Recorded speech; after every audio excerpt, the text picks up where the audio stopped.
Okay. My next one is the Wolfenstein modern game. Okay. And so what I mean by that, I was going to say Wolfenstein Remake, but it's not really a remake, and technically it implies that some of the older games are canon. I'm going down first, then I'll go back up. I just want to look around. Now, one thing that I really love about this game is that it has linear elements to it, but it is designed in a way to make you progress differently. It reminds me of Dark Souls. And so what I mean by that is there can be multiple paths in a level that you can take, and some of them are optional, so you can find optional objectives, but then also there's a lot of places where you can just make your decision on which way you want to go through the game. So do I want to progress through this level more stealthily and make it through the vent and stuff? It reminds me in some ways of classic 007 too, in that way, like 007 games, because you can make your way through these different areas, and it's really, really fun how you're able to make decisions throughout the game while it also focuses on a linear story. And speaking of that, it's very, very interesting characters that they've made. You know, they've been able to make BJ Blazkowicz, that's actually his name. Okay. They were able to make someone like him who seemed uninteresting in old games because he didn't really talk, he didn't really do anything, a really interesting three-dimensional character. It has some of the best writing, I would say, in a Bethesda-published game in recent years, and it really impressed me. I love it. I love the gunplay, and, you know, it also doesn't completely hold your hand either in terms of how you play it. It's more classic shooter where you have to heal with getting items. Yeah. But it's not unfair, you know? Do you remember in some of the old 007 games how it was fair and you get flak jackets and stuff like that? I do, yeah. But then in GoldenEye, they added it in, and it was unfair. Do you remember that, the GoldenEye remake? Because it wasn't designed for that. Right. So they tried to add 007 Classic mode, but it was completely unfair because they didn't design the game for that. This is a game that is designed around the ideologies of a classic shooter meeting the modern-day shooter, and it is genuinely one of the best single-player campaign shooters I can think of out there that I want to play through multiple times throughout my life because I just loved it that much. Is this game an open world game or was it a linear game? Like, is it in the same style of COD? Where there's like levels. Levels. Okay. Except, is it a banjo? No, it's the start of... Oh no! It was the start of the Arkham Asylum. Do, do, do, do. Oh, that's a classic sound. I know. I should do top 10 most iconic sound effects. That would be one of them. That would be one of them. No, yeah, so I think that, you know, overall, it's like there's just not much I have to complain about with that game. I love it to death, and I really think that it's weird because I've played that game, but I've never really beaten the other ones. So okay. I still need to go back and play them. But that game in particular really, really impresses me. Go, go, go, go, go. Oh, jeez. Yeah, Wolfenstein's on my list. I have it, but... As favorite games or to play? Just to play. Oh, okay. So yeah, it's definitely on my list. I was wondering, like, I thought you hadn't played it, and I was thinking, that's surprising. What were you thinking? That's surprising. Okay, thank you. There's a ladder. Oh. Well, I thought that's where I came from, over there. Like, I thought I just did a shortcut. Maybe. I wonder what this does. This is the sex room. Oh, you go up here and you just get absolutely plowed by Rodon's I love it. buddies. Is Rodon's buddy like that woman from New Vegas in that hotel? Joanna? Whatever, like, the prostitute is. Yeah, Joanna at the Gomorrah? Sadly, no. I'm glad you pointed this out. This was a shortcut, too. I'm going to touch the grace point again. Okay. Yeah, I was trying to think if I had anything else to say about that one. I was talking about Wolfenstein. Oh, you know what? I will say, it is also one of the most interesting alternate history games I've ever played, where, like, history went differently. And it makes sense how it did, and... The good timeline. Definitely not. Oh, okay. And I really love it. And they incorporate classic Wolfenstein into it, too. There's actually a section in the game called Nightmare, where you can have your character take a nap and he has PTSD flashbacks, and you're playing classic Wolfenstein 3D for a mission. That's kind of cool. And I thought it was really neat. You know, it's not at all embarrassed of where it came from, which I think is something that too often games, modern takes on classic games are. Mm-hmm. They're just... Why do we have no flasks of cerulean tears, by the way? Oh, they were... Oh! Because we switched them. We should change that back real quick. That's one of those things that I think way too many games are trying to restart and be so different. This was a game that, yes, it is different, but it is still the same format, where it's like you are in a level, you're exploring the level, finding items, those items are even used to heal you. Mm-hmm. All of that stuff is still the same, it's just that it's modern. You know, that's what I want from a video game reinterpretation, or whatever they want to call it. Do you want to play a little? Sure. Is I want something to be what it was at its core, if I cared about it at all. Because, like, otherwise, why make Wolfenstein again? Are you just going to go up? I was just going to do the Great Rune. Oh, you can. You can go do the Great Rune. I wanted to see what was down there, too, though, after. We'll go down there. Because I opened a shortcut. It's one of those things where if you're going to reinterpret the game, I don't want it to be an entirely different game. To me, that's dumb. Right. Because at that point, it shouldn't be Wolfenstein, or say you do Kingdom Hearts and it's a shooter. Why is it Kingdom Hearts? Or like a stupid thing like a card game. Yeah, you know, you can do your spin-offs. I'm fine with them if they work. Like, I thought Dirge of Cerberus was fun for Final Fantasy VII. Yeah. I didn't know that this was right here. I thought, like, there was an explorable dungeon, and that I was going to kind of miss it somewhat if I went up here. Oh. But I didn't realize this. Whoops. You're just doing that on purpose. Yeah. You know, it's one of those things where I think that you can have your spin-offs and stuff if they work. For me, Chain of Memories is not a spin-off that works for Kingdom Hearts. No, not at all. But 358 is. Mm-hmm. That's not a normal Kingdom Hearts game. It does still involve certain elements that are similar to Chain, you know, with those attacks and stuff. And some of the, I don't want to say they're numbered, but you know what I mean? The organization mechanics that are exclusive to that game, and they're not similar to other Kingdom Hearts games. Mm-hmm. That kind of stuff, I would call that a spin-off game that's canon and helps, I guess, expand that world and everything. Right. But I don't feel like it didn't work, you know, because it did. Mm-hmm. Do you want to read his Great Rune? Press square. Its blessing raises maximum HP, FP, and stamina. Radon was amongst the children of Renala and Radagon, who became demigod stepchildren after Radagon's union with Queen Marika. The Great Rune burns to resist the encroachment of the Scarlet Rod. So do we want... Can I see Godric's? This one raises all attributes. Do we want this one, or do we want our health, stamina, and whatever the other... endurance up? I don't know. I mean, we won't select that till we go back anyway. Okay. So let's just think about it, and let's, like, go down into that optional dungeon. If it even is optional.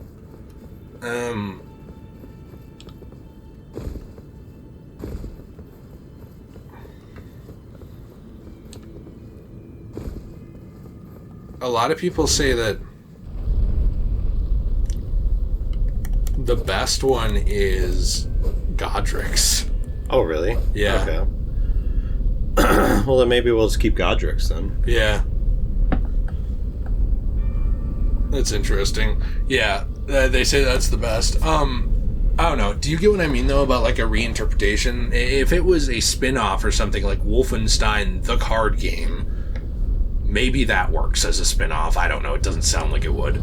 Maybe sounds stupid, but maybe it works. Maybe it works. I don't know. But if you just said, this is a Wolfenstein reboot, and it's a card game, to me, that's not a Wolfenstein reboot. Right. Or it's not a continuation or spiritual successor or whatever. And I guess I lost part of my headphone. I guess I'm glad that with Wolfenstein, they were able to preserve the things about the game that made me like it. Right. And that made it Wolfenstein. There it is. And I wish that more games and movies did that. Because how many movies and games come out and they don't preserve the core of the remake or reinterpretation, like RoboCop. Yeah, he's a dead cop who is a robot. That's like the only similarity they keep in that remake. Yeah. Everything else is different. It's just a fundamentally totally different thing that I don't think fits. I don't know. Yeah, I had someone at work argue with me that the remake was better than the original. And I literally looked at him like, do you have 10 brain cells? So I don't want to be a bully, but like there's certain opinions that if you have, I think you're dumb. That's one. Yeah, I was like you could literally be for like hardcore socialism in America, and I'd probably see your point more than the RoboCop guy. Right. You know? I know. I was like, what kind of an opinion? Oh, jeez. I was like, what kind of an opinion is this? Like, who watches the remake of RoboCop and is like, this is better than the original? Apparently that guy, I guess. I don't know. I mean, look, here's the thing. I can't believe I'm saying this. Despite the sequel trilogy having its problems, I genuinely do think Episode 7 is a better version of Star Wars A New Hope. Right. Like, no joke, I do. So, there have been revamps or whatever that I think are great, but that is not one of them, no. RoboCop, at all. And neither is Terminator.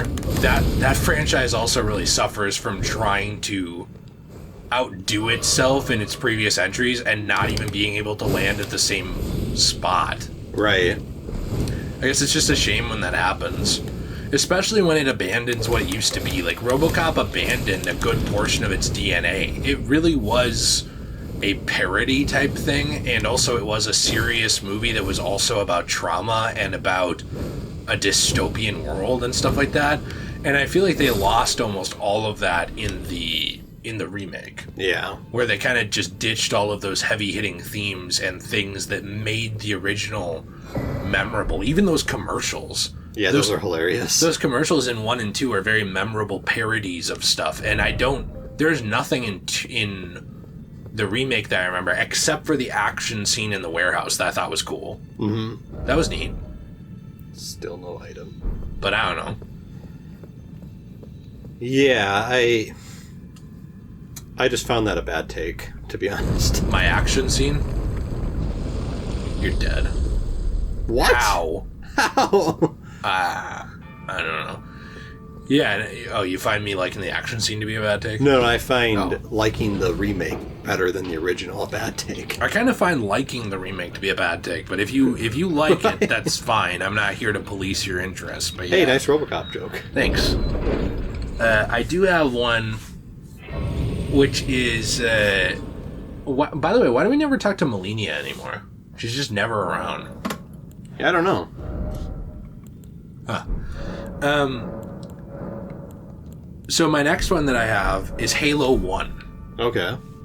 I adore Halo 1. I love the open world-ish aesthetic of the game and the way that it's not really open world, but they do it in such a scope that they almost trick you into thinking that it is while it's still a level-based thing. Mm-hmm. At the same time, I think it's awesome, the world and the Covenant and all the characters, and they were able to introduce elements of horror in Halo 1. For example, the first time you encounter the Flood. Yeah. That kind of stuff. They mastered atmosphere with that game, and it really pushed the original Xbox, and even now, I genuinely think when you play the remake of Halo 1, it's still impressive, like the remaster of it. It's still an impressive game that you can play and walk away from and be like, I am really happy I played that. I can see why this is iconic, even if it's not one of your favorites. Mm-hmm. And I'm glad that it holds kind of the test of time like that. And it introduced one of my favorite fictional characters of all time, which is Master Chief. And it's really a shame that even now, writers don't understand Master Chief like they did then. Oh, jeez. Oh, no. Which frustrates me, because I think that he's still done well in Halo 4, despite what some people say. But they now have a Halo TV show that I think completely misunderstands Master Chief. Right. Even they said they were taking his helmet off to make him more humanized. And it's like, if you don't think Master Chief was already humanized, I don't think you understand who he is. You know, he was a very human character. He didn't need... You didn't need to see his face to know that Master Chief was a human. Right. like, seeing someone's face doesn't mean they're humanized. Right. You know, there's plenty of people that, I was going to say without a face, but no, there's not really. There's plenty of people that that maybe are disfigured or something that are still very human. Right. And it's, I don't know, I guess to me it's like someone's personality, someone's character, stuff like that kind of defines their humanity. And I think Master Chief does very well. Yeah, and I know that he doesn't talk much in the original 3 games, but when he does talk, it has weight. Right. And things like in Halo 3, when he goes to save Cortana, those are moments that have a lot of emotional weight. It's not just because he's like, you can probably run past this guy and go to the shortcut. It's not just because he's, a good soldier or whatever. It's because this is a boss. He's a good person, Yeah. Where is our souls? Oh, over here. Heal. Why do they put, like, the most Olympic being ever before this boss? You want me to help with them? Sure. Like, I don't get this. Well, I actually also wondered if we wanted to stop at 6. Oh, sure. I did have something I want to say about Halo, though. Okay. Yeah, well, do you care if I play for a few minutes? I don't really talk about that. Get your souls behind you, by the way. Thank you. But yeah, with Halo, So the original Halo, it was not my favorite. I mean, I still like the game. But between Halo 1, 2, and 3, it was my least favorite one. Right. I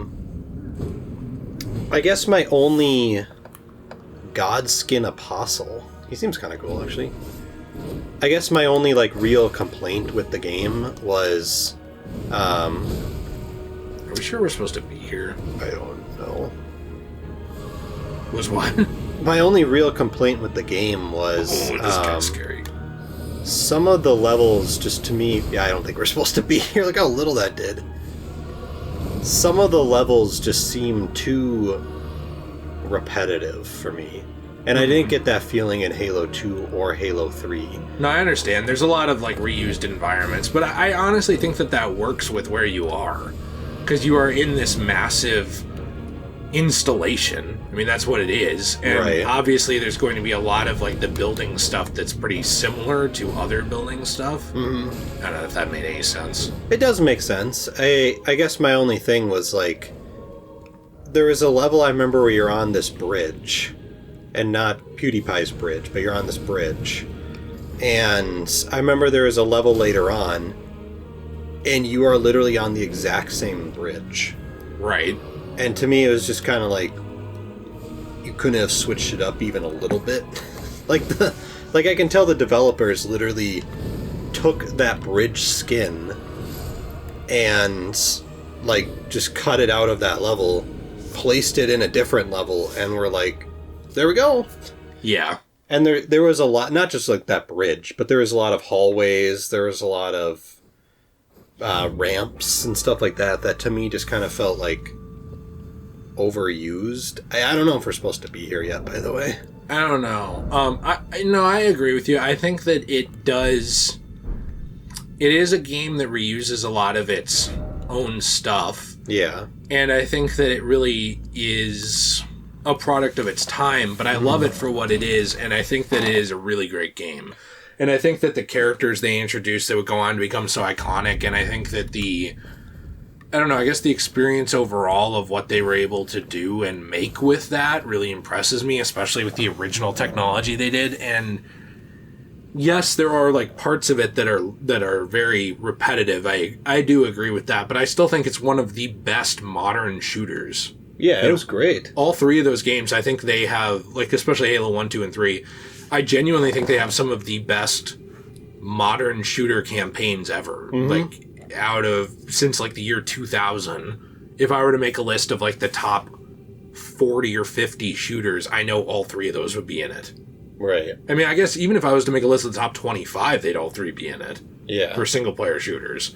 So I don't know. I mean, it's just stuff like that makes it so memorable and makes it stick out to me. And even a lot of the story reveals, like on the level Keys and some of those other ones, I think were really cool. And going back to the Pillar of Autumn and stuff, I don't know. I just love the game. I could, like, go on and on about it, but we're going to stop recording for today, and I'll talk more about my list tomorrow.